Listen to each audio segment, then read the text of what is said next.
Lightning flashed behind the windows of Cauldron Lake Lodge. Tor Anderson laughed and held the steel hammer above his head. Nurse Sinclair was trying to calm him down without success. Tor grinned madly and shouted, "My hammer's up. Here's a friendly poke from Molnir, wench." He brought the hammer down with all his might on Sinclair's head. "We're on a comeback tour, baby."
Mott had checked all of Stucky's rental cabins.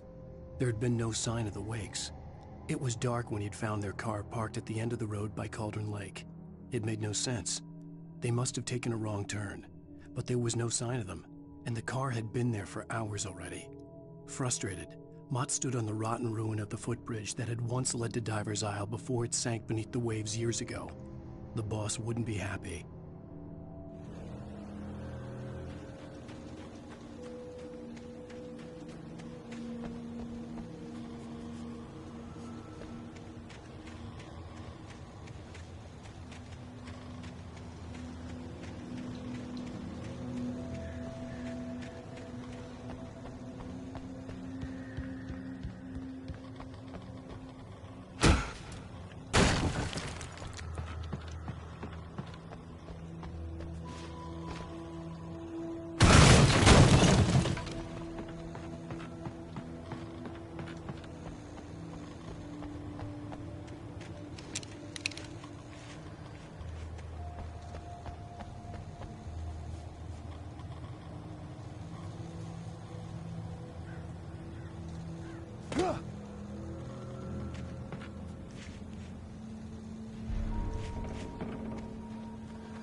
see Cauldron Lake. I thought I could make out the spot where the island and the cabin had been.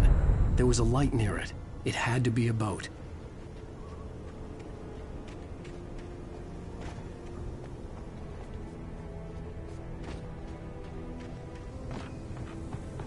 I was close now. I had to get there fast. I dreaded what I would find. I tried to hold on to Alice, but her form melted away. I was losing control.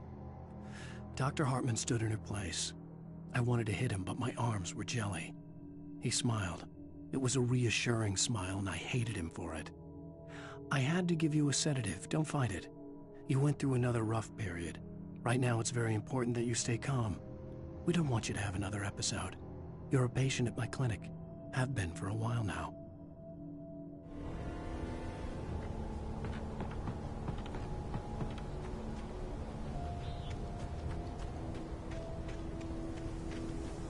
Wait! Are you? Wait! Hey, I'm here! I'm coming!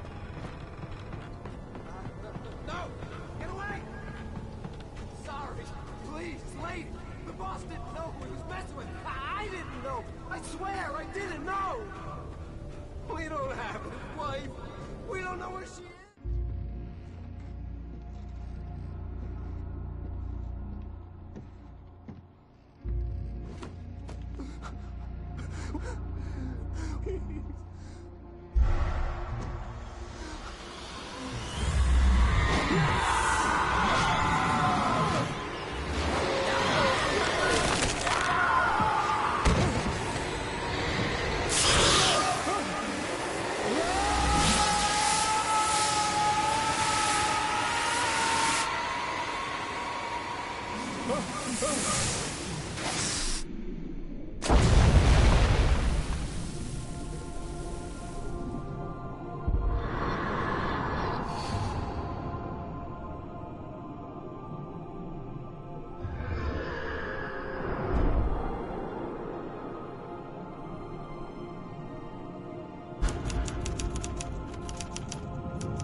Previously on Alan Wake.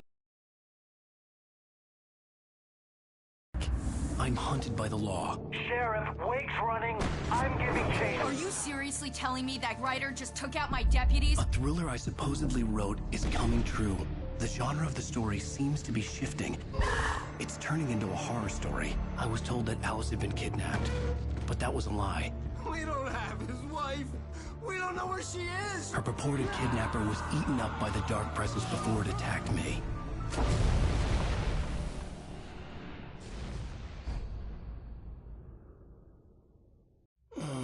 Alan, shh, baby. It was just a nightmare. Alice. There you go, Alan. Hartman. I fell. I had to give you a sedative. Don't fight it.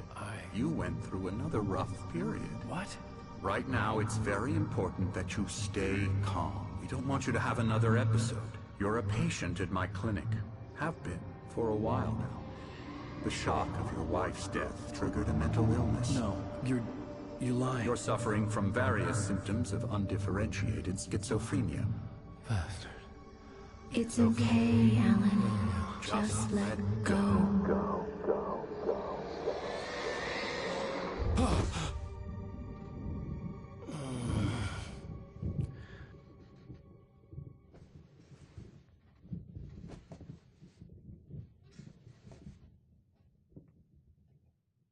I felt groggy. Whatever Hartman had bumped in me was making me numb. I felt like this was happening to someone else. Someone I was watching on television. I couldn't think. Couldn't focus. There were only empty sheets of paper here. No manuscript pages.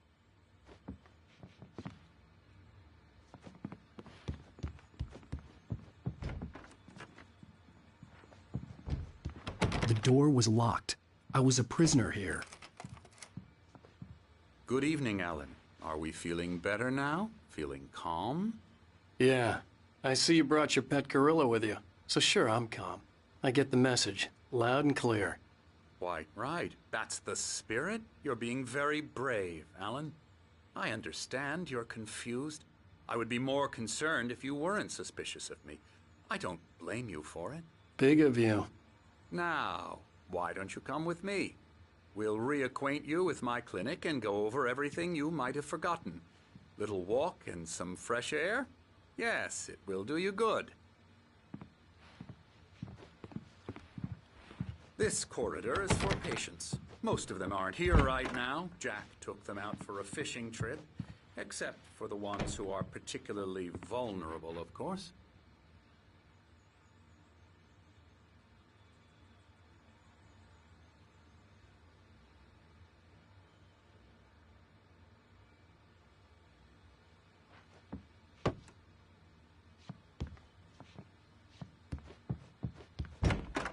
I encourage creativity as a part of the recovery process here at Cauldron Lake Lodge.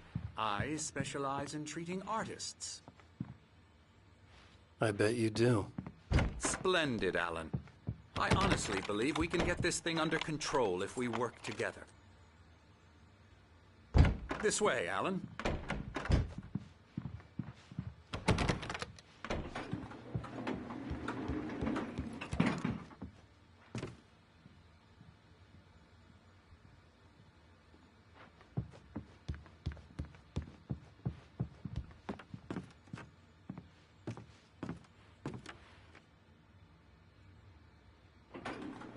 Now, Alan, from past experience with you, I know I need to get right into the heart of the matter as quickly as I can after an episode. So I'm just going to say this. Alice is dead. No. You're in a very vulnerable state until you understand and accept this.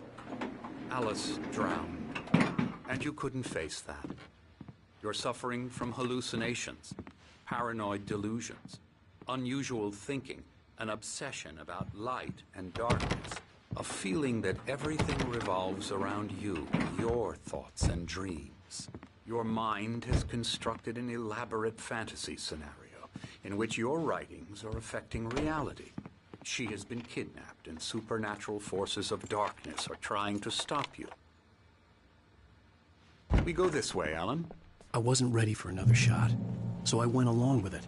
He had to be lying. But under the influence of the drug he had given me, I had to fight not to believe his words.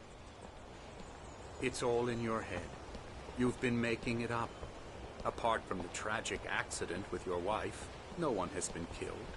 Your delusions are just a manifestation of your subconscious mind trying to protect you from the too painful truth. Unless we fight the fantasy, it will return. I know the instinct is to resist me, but think about it. Doesn't this make far more sense than the insane supernatural conspiracy you have concocted in your mind? You're a skeptic by nature, Alan. We both know this. Everything can be explained logically.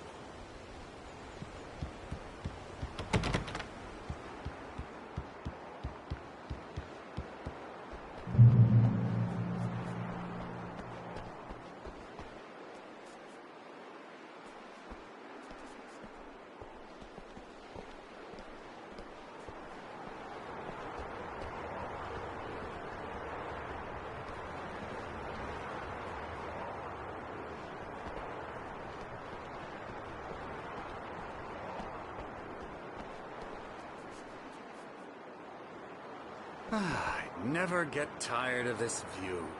Very inspiring, isn't it? Cauldron Lake spread below us. I could see Mirror Peak on the other side of the lake. I thought I could make out the spot where Diver's Isle had been when I arrived with Alice. Now there was nothing but waves. It seems there's a storm coming. Funny, I don't recall there being a mention of that in the weather forecast. Well, no matter. This way. Follow me. Alan, what I'm telling you is good news. Right now we're in control. Every time you have a relapse, it gets more and more difficult to resurface from the dark depths of your imagination.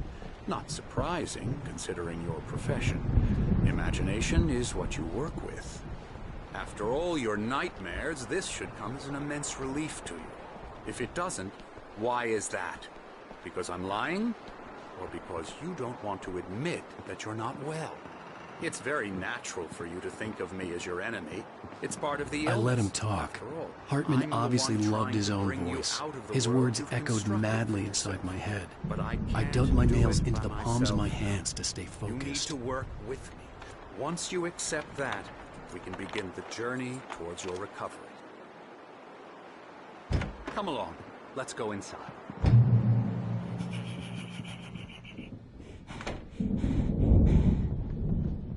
Here's the entrance to the office wing. That's for staff only. You were impressed by my trophies when you first arrived here. I do love to hunt. The great outdoors, man versus nature. It's wonderful stuff. Pretty damn wonderful, yeah. Scary, scary, scary.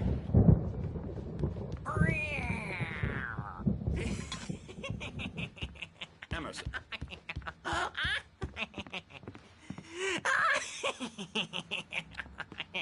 I'm a real bad dream, mister. You should be afraid of me. Don't want to run into me in the night, that's for sure. Please, Emerson. Mr. Wake is confused enough as it is. Yeah, you'd like me to go away so you won't be scared. But you can't just decide what kind of dream you have or when you have it. Emerson. Okay. Sorry. Boo. That's Emerson. We're actually making some progress with him, I'm happy to say. He works on video games. Ooh, yeah. It's trash, of course, but it does involve some small creative effort, which makes him receptive to my therapeutic methods. No kidding.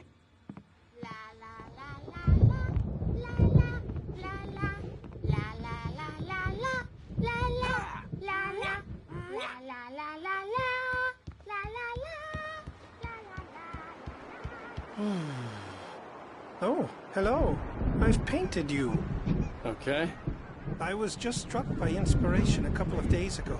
Dr. Hartman wanted me to paint landscapes, and that's what I was doing. But now I've been doing these things, a lot of them. The images just keep coming. Dr. Hartman likes them. He has them in his office. Yeah? He's very proud of me. He says I'm getting much better. I think I'm getting better. Well, I guess I'd better start wrapping this up. The storm is almost here. Look at that. I'd hate to be out there tonight.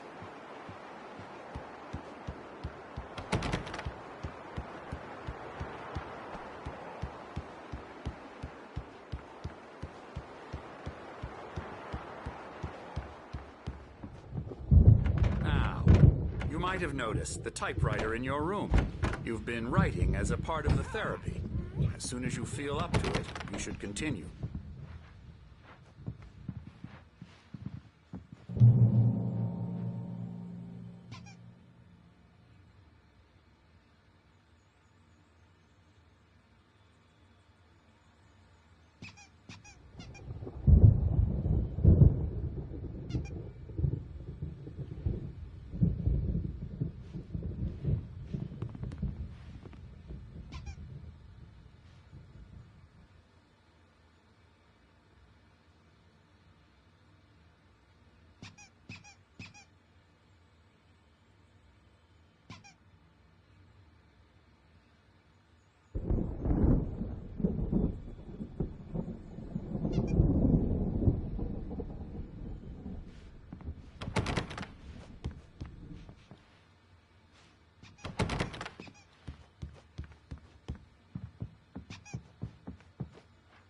My rheumatism's killing me. There's a storm coming. Oh, what a storm. I hope it wipes this place off the face of the earth.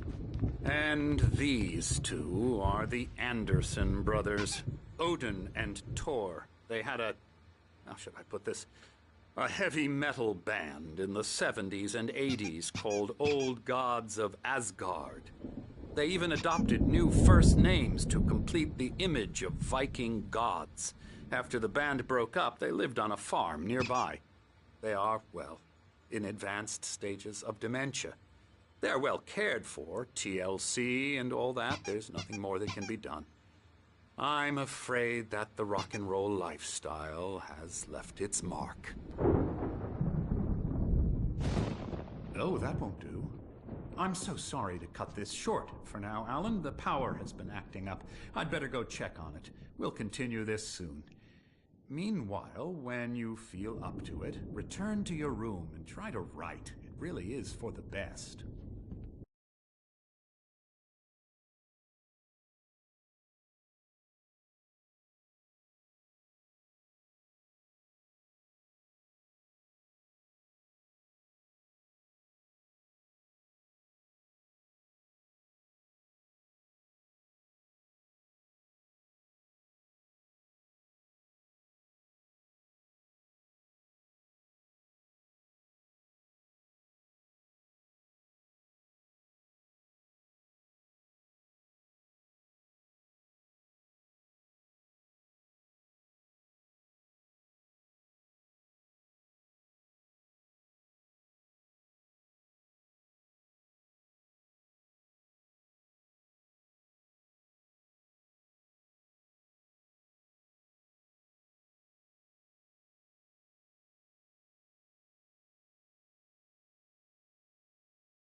don't you think?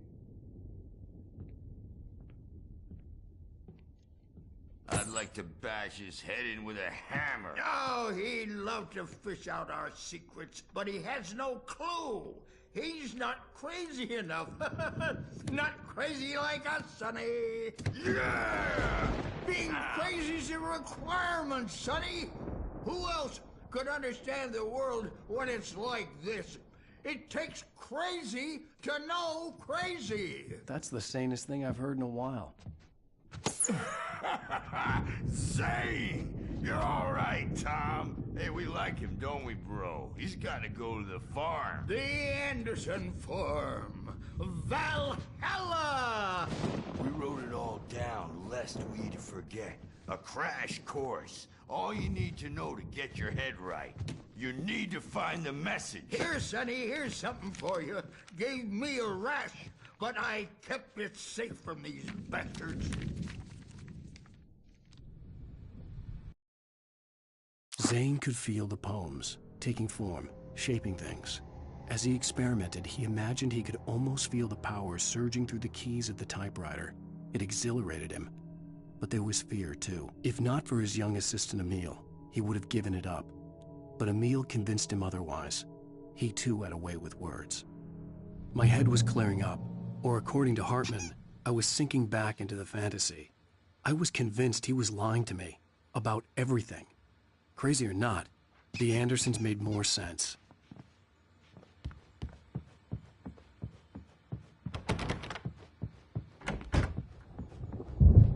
Good thing he's not overreacting or anything. Well, he's the boss. I may need a hand here later on, Birch. The storm's bound to make you-know-who jumpy. You know how they get. Gotcha. The doc's got me looking after Wake here, but holler if they get too rowdy. I'll do that, Birch. Hey, Wake. Why don't you humor Dr. Hartman and give the writing a shot, huh? Typewriter's in your room. You can get to your room by those stairs, Wake.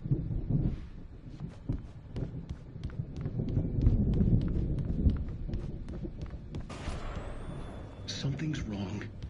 I'm not myself. It's hard to think that there's a shadow inside my head. I can only focus on writing. Everything else is a blur. I'm trapped in this cabin. Have been for days, but it's always dark outside. My editor is real. I saw her again. She's not human. It's not human. A dark presence is wearing the old woman's face. She was covered in clinging shadows.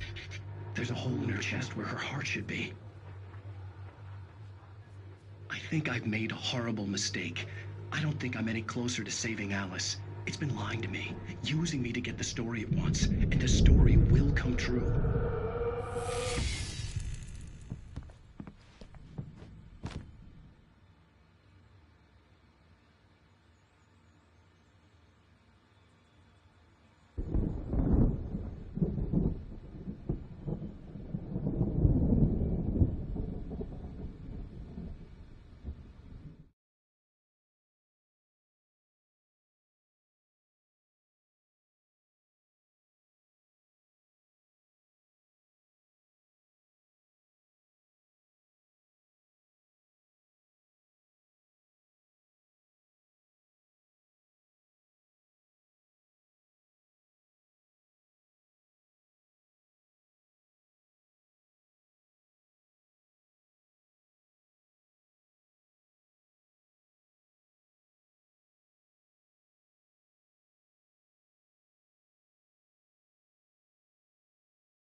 Hartman had mentioned that the power had been acting up.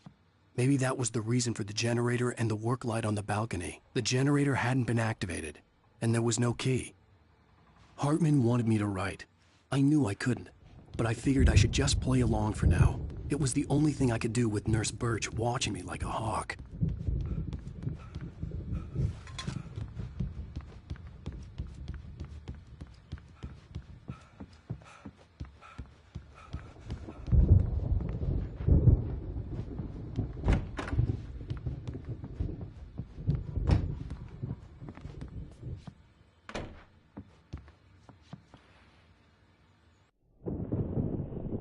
white glare of the blank page in front of me hurt my eyes.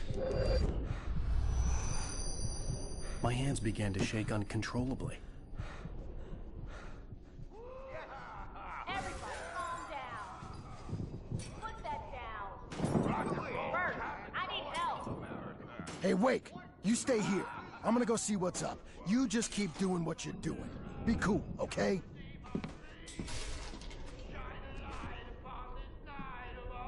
I didn't know what the chaos was all about, but it could be my only chance of getting out of here. I don't know. Here's a friendly poke from Mjolnir. Hartman kept talking, giving Barry the grand tour, clearly proud of the place. He went on and on about his hunting trophies, and Barry was impressed. But he was here on business. He raised his voice, cut through the monologue. Hey, Hartman, where's Al? Hartman stopped in mid-sentence, annoyed at the interruption. He nodded at the hulking orderly standing nearby. The man smiled and clapped a practiced hand on Barry's shoulder. Oh, afraid of the crazy brothers, are ya? Not so weak now, are we? Sinclair looked bad. That wasn't a love tap.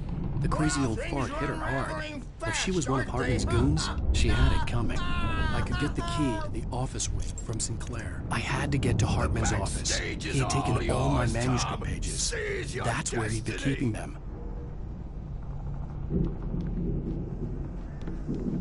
Come out and face the music, Bert. It's time to pay the piper.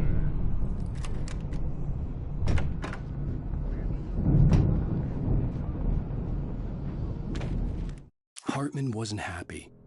Mott could see it in his eyes. He quickly lowered his own. He had made a mess of it, and he knew it. The shame of failure was hard to bear.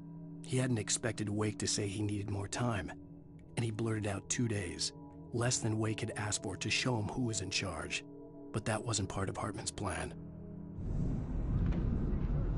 The markings on the tape said they were recordings Hartman had made at the sessions with his patients. I saw Alice's name on one of them. For a moment, I couldn't breathe right. Now, Mrs. Wake, can you tell me about Alan's problems? He's more and more out of control all the time. The parties, he's so angry all the time. He's getting violent. Do you mean with you? No, not with me. No, never. Sometimes I almost wish Alan would take a swing at me, because at least that'd lead to a conversation he couldn't just march out of. But no. Alan doesn't really sleep. And the work, well, he's not writing at all. He sits there for hours and just gets more and more frustrated. And I can't talk to him. Yes. Tell me, Mrs. Wake. What would you say to him if he'd listen? I don't know. I want to say, I look at you, and it's not you. Just some stranger who resembles you. Looking out from behind your eyes, and I don't like that guy much. And now it's all gonna go to hell. But you don't ever say this. No. I've tried, but he's not listening. He's too deep in his own problems, always going on about something else. I'm so afraid I'm gonna lose him, and we're not even talking anymore. He doesn't let me in anymore. He just keeps me in the dark. I'm so alone here, even when he's home. Please help me, Doctor, because I'm at my wit's end. Well, if you can just get him here, I'll absolutely do my very best. Yeah, but Doctor, you need to be careful with him. He's not just going to listen to you and cooperate. He's the most stubborn man I've ever met. Well, I'll be sure to bear that in mind. Hearing her voice, what she was saying made me happy and sick and guilty all at once. Worst of all, I recognized the words. The phone call from her. It had been a cut-up of this. Just a recording.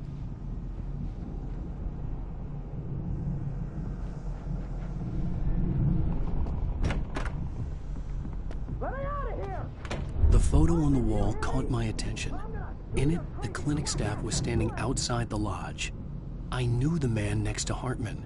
He was the kidnapper. Hartman had been playing me all along.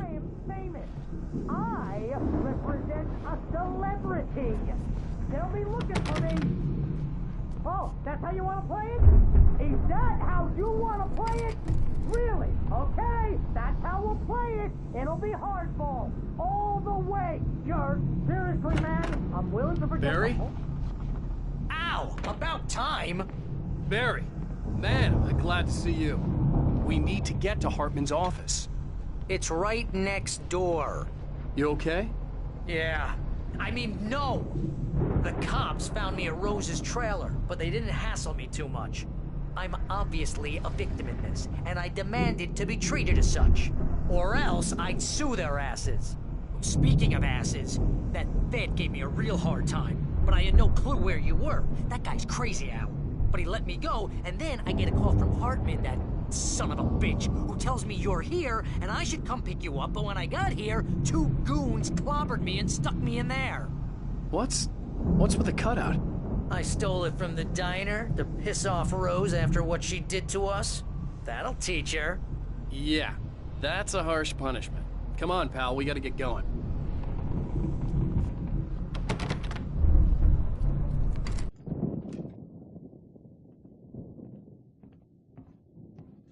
These were all the pages I had on me. And more.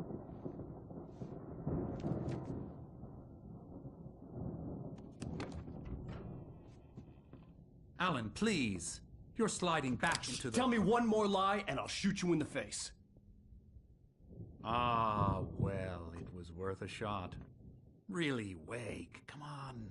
Let's work together on this. You have no idea... Hartman, shut up! Barry, get out of here. I'll catch up with you. Get a car. Oh, Al, let's just... Go!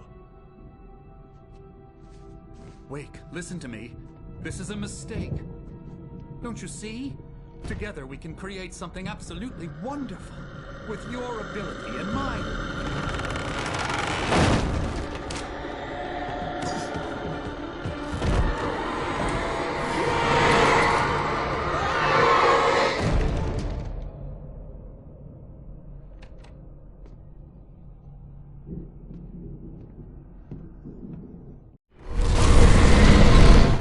Hartman followed the fall of Alan Wake with his binoculars. When the rider hit the water, he ordered Jack to take the boat to him. The spot was easy to see in the dark, even with all the extra lights in the boat. The flare floated and kept burning even in the water. Jack turned the radio louder as the engine sputtered. The music was rough and clanking, something the Anderson brothers would no doubt have enjoyed. But Hartman chose to ignore it. Wake was finally within his reach. Presence was all in the moment. I had to find a way out.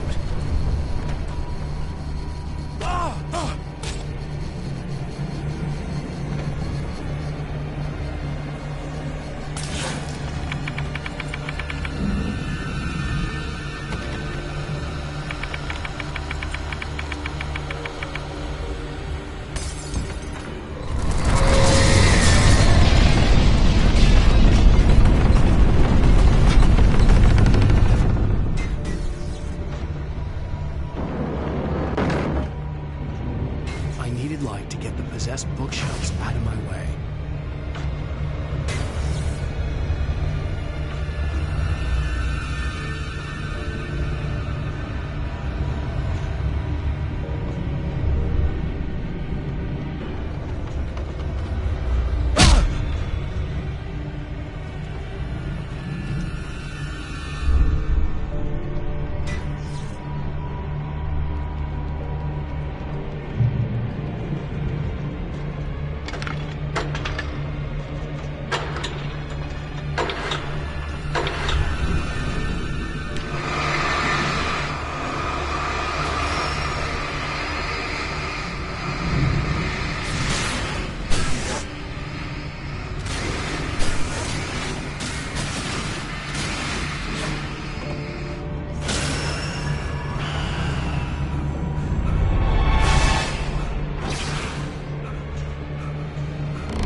Hartman knew he was no creator. He had no ambitions on that front, and he certainly didn't want to end up like every artist he had worked with here, damaged in ways that were hard to describe, or worse. It was enough for Hartman to maintain creative control and provide direction, to be a producer. That was what most of these people were in need of anyway. Of course, suitable subjects were few and far in between.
Gate's locked. You're gonna have to go through the hedge maze over there. Barry, I don't have a light. Take this, Al. Oh, God! Look at the house, Al! Look out!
I stared at the Viking paraphernalia that littered the area, surrounding an unlikely centerpiece. A full-size stage complete with an impressive sound system with all the trimmings, including a dragon. It took a special kind of crazy to build something like this in a remote field. When the sky split open with a deafening boom and the music started blasting, it felt strangely appropriate.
Hartman hurried down the corridor.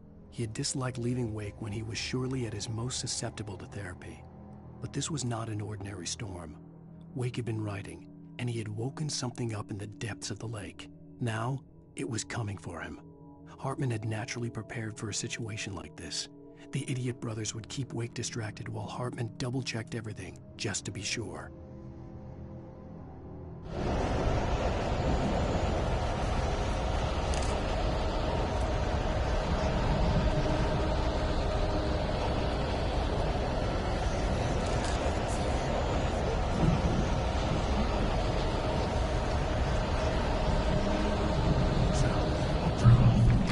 We don't want any fighting. It makes people...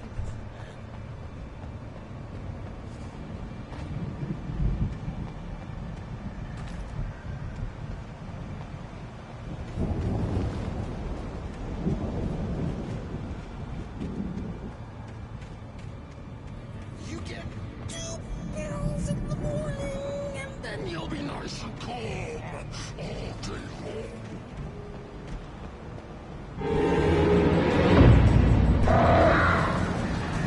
You get 3 pills in the evening. You sleep like a baby.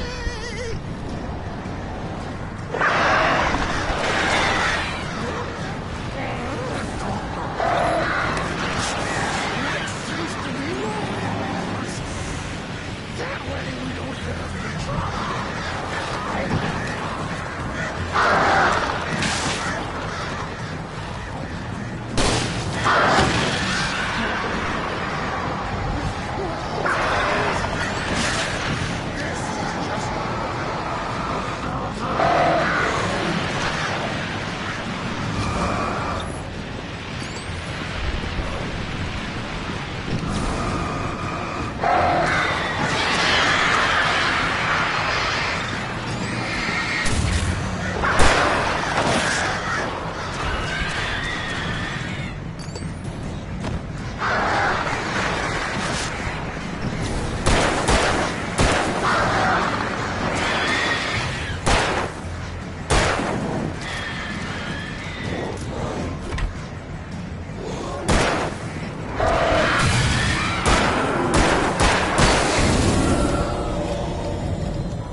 Mott knew that Wake was smarter than him.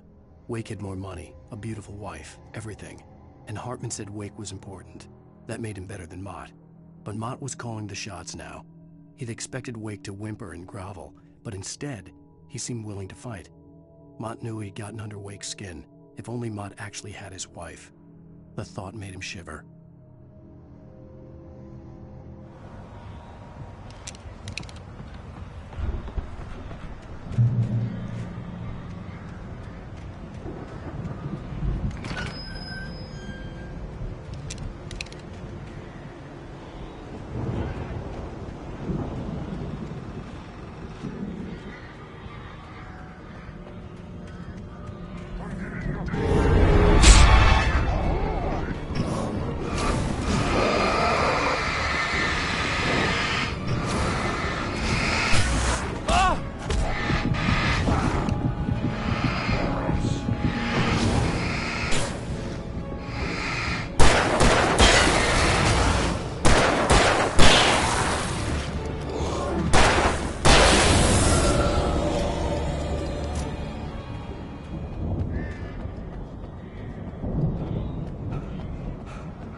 For the moment, Barry was just glad he had survived the fall. He had been separated from Al, and there was no easy way to climb back up. He told himself he'd be okay in the gloomy forest at night. He would just have to wait for a while for Al to find his way down. Barry turned when he heard the heavy footsteps and saw the movement. The man-shaped shadow lunged at him from the bushes, an axe held high. Barry screamed and threw up his hand. The world exploded.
Hartman watched as Wake's features slackened.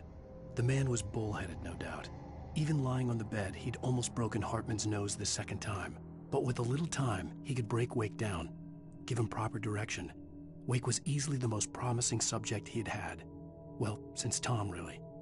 "Sleep well, Alan," Hartman whispered with a smile. "Let me take care of you." He sniffed hard to clear his throbbing nose, swallowed blood, and barely tasted it.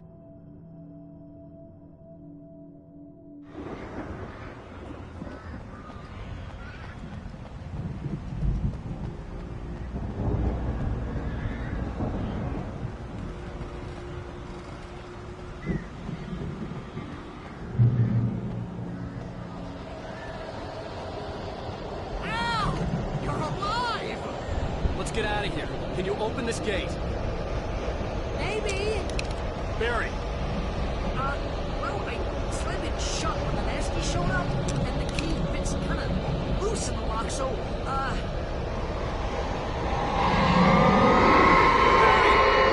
find it. Don't worry about it.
Tell me we're headed for the nearest "You're now leaving Bright Falls. Come back soon" sign. We're going to the Anderson farm. I knew you were gonna say something like that. You know what? You owe me big time for this. When this is through, if we make it, I don't care what anybody says, I'm done with darkness. You're gonna buy me a tanning bed as a gift, and I'm gonna live in it.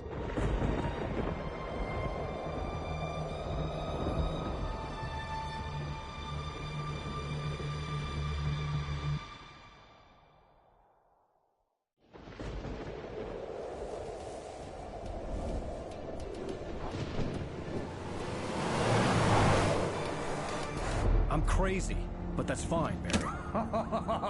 Oh, you got that right, Al. You're barking mad. You are by far the craziest... But maybe that's inevitable when you deal with crazy stuff like this. It helps.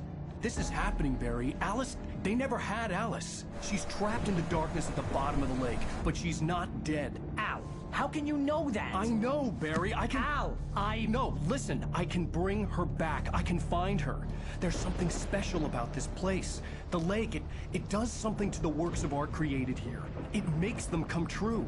But there's a catch. The dark presence, whatever that thing is, twists it to its own ends. That's why all of this is happening. It's using my manuscript to take over everything. Al, I believe you. It happened to Thomas Zane before, it happened to the Andersons. I believe you. Crazy or not, you're not delusional. Weird shit's going down. That's a fact. I'm on board, man. I'm with you. The Andersons knew about it, but they were too far gone to tell me with all the drugs they were on. But they wrote it down. There's a message there. We just...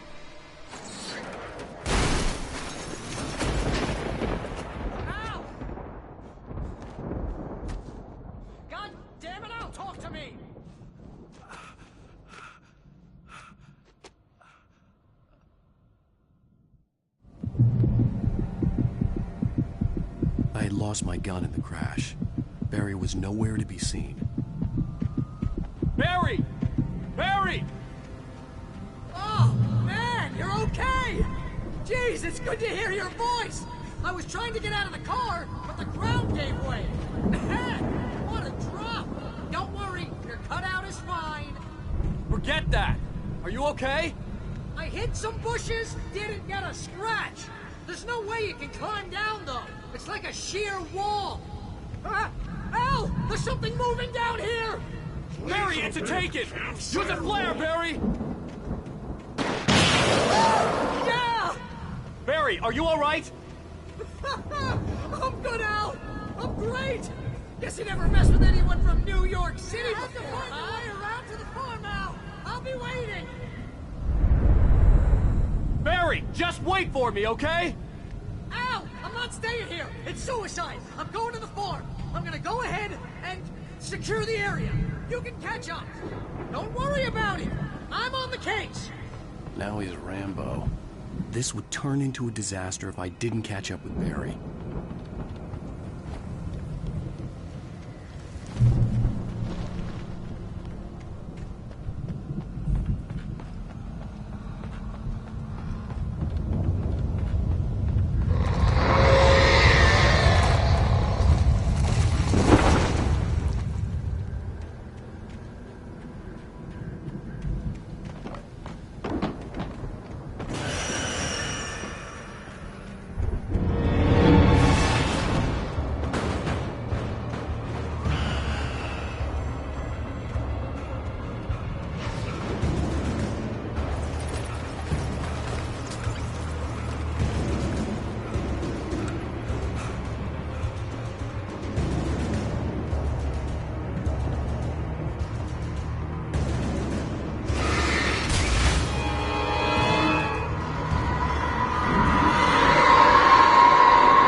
When he stopped the car at the Anderson farm, Walter felt relieved. Oblivion was close at hand. The brothers wouldn't miss a jar of moonshine or two in the booby hatch. But then he saw the man on the porch, and he knew who it was. Driving for his life and knowing it was useless, he didn't realize he was crying until he couldn't see the road for the tears.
need to destroy them to get through.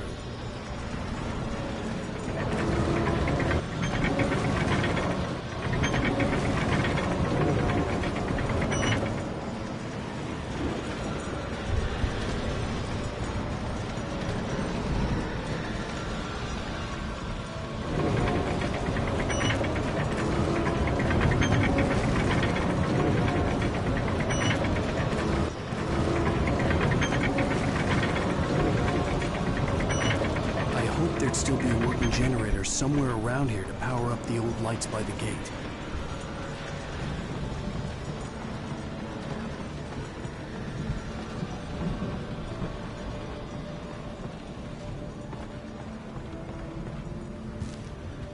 Agent Nightingale stared at the passed out rider. The man was sleeping off one hell of a night. Nightingale felt a stab of envy at Wake's oblivion, but he had a job to do. He put the gun to Wake's head and almost became a murderer. His hand shook and his throat felt tight and dry. Biting his teeth, he tried again to pull the trigger. He lost the nerve. Wake stirred. Nightingale would have to settle for an arrest.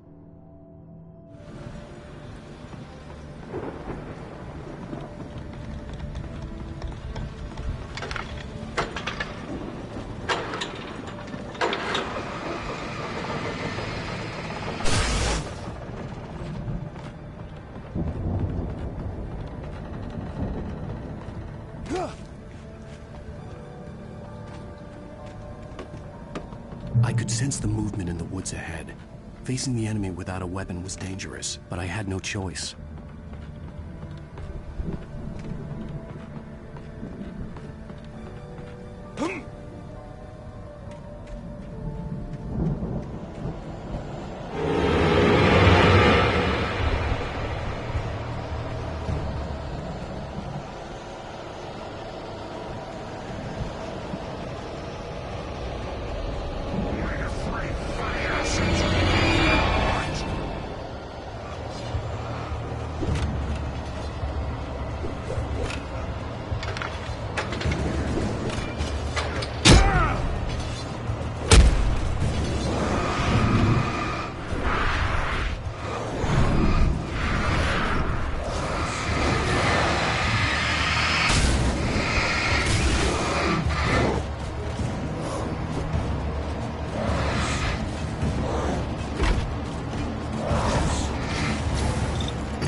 I could sense the movement in the woods ahead. Facing the enemy without a weapon was dangerous, but I had no choice.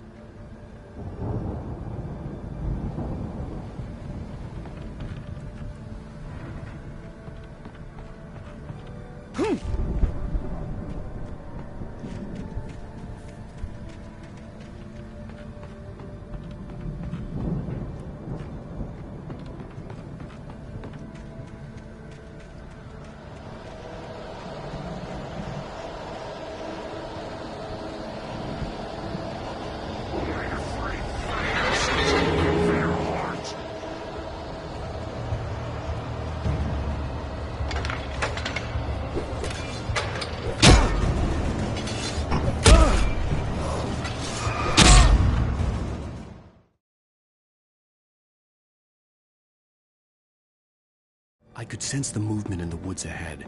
Facing the enemy without no choice.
car was driving away from the farm, headed in the same general direction as I was. For all I knew, it was Barry, caught in the consequences of leaping before looking.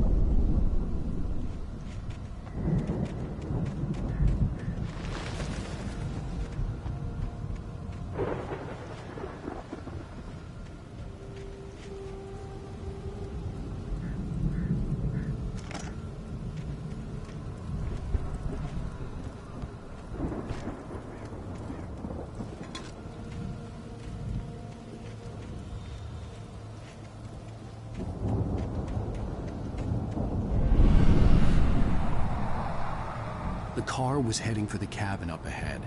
It wasn't far. If it was Barry, I would see the damage soon.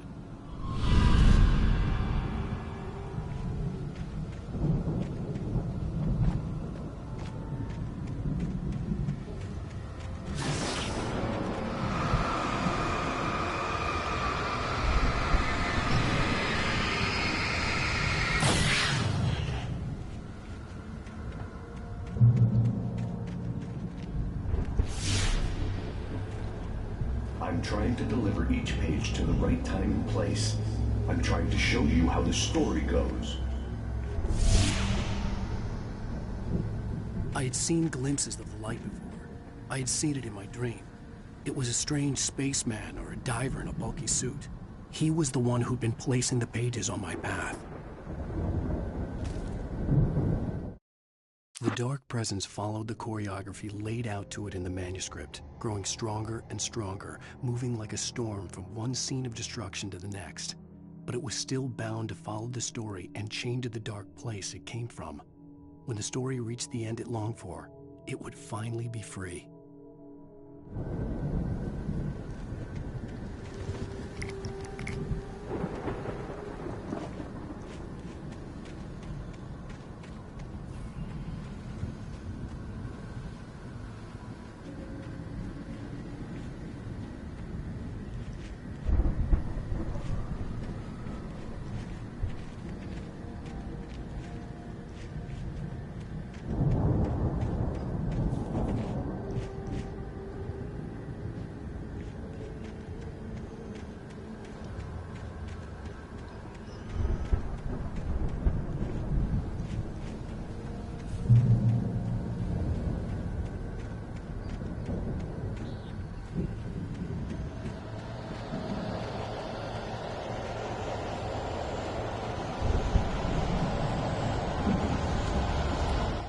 The storm raged on as the Anderson brothers walked unsteadily away from the clinic with the other patients in tow, knowing that this time they wouldn't return.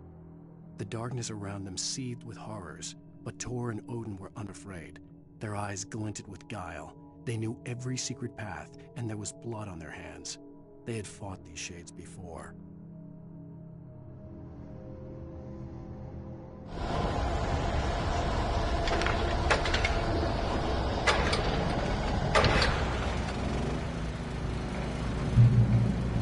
Someone had left a gun behind.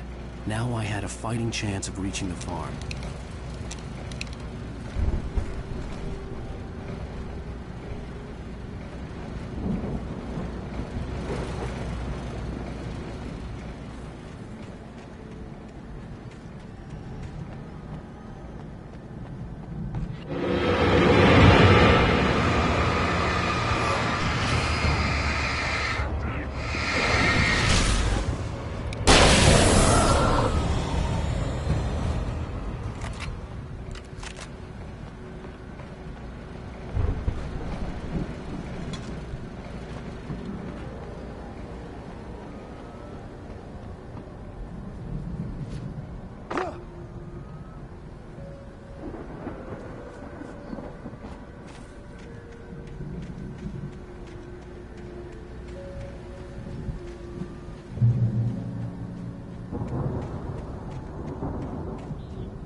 could see the car, but there was no sight of the driver.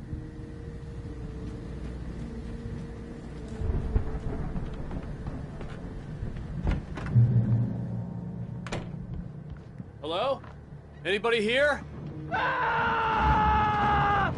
Barry!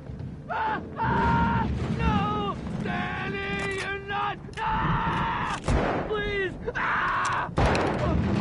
What are you? No! Don't! I'm sorry!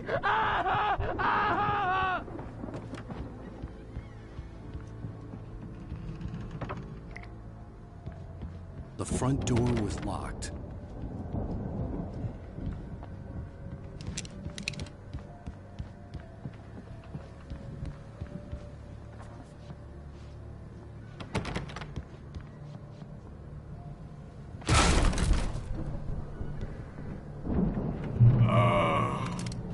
I know you. You were in jail the other day. I went to the farm again for the moonshine, you know? It makes you see. They're not gonna miss it. They're in the loony bin. My buddy, Danny, I lost him. Something's gone wrong with him. It's not him. Like a real bad follow-up to a real good movie. The best friend's suddenly the bad guy. Who wrote this crap anyway?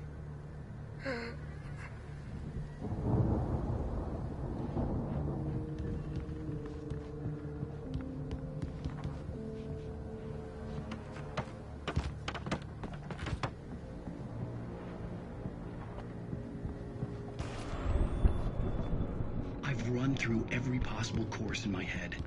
If I continue like the Dark Presence wants me to, the story I'm writing won't save Alice. It's a horror story, and it's going to kill her, and me, and everybody in this town. No one will survive. Darkness will consume everything. This is what it's wanted all along. It will be free, unstoppable. It used Alice to get to me, dangled her in front of me to keep me going. It was never going to release her. I'm going to change this. I'll escape. I've written myself into the story. I'm now the protagonist. This feels like a terrible risk, but it's the only way to save Alice.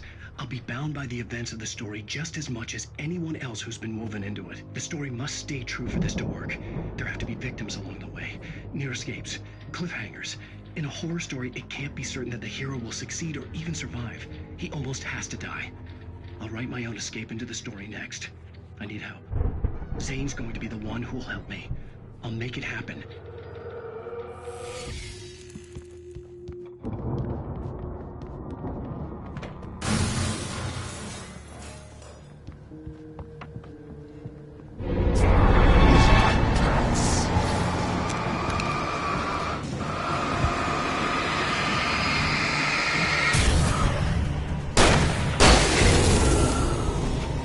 Let me guess. Danny, huh?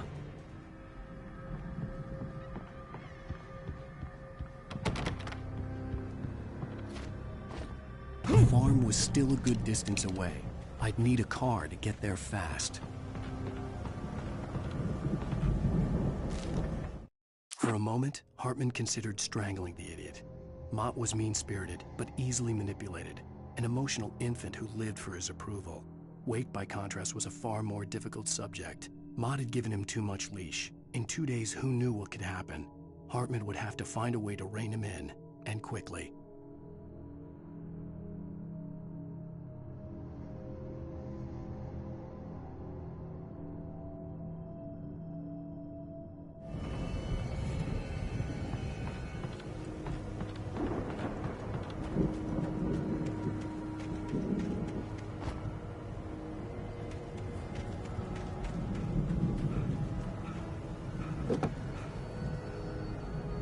If Barry wasn't up here, he was probably in trouble down at the farm. For a moment, I felt bad for doubting him. After all, I'd made it this far myself. But Barry was Barry.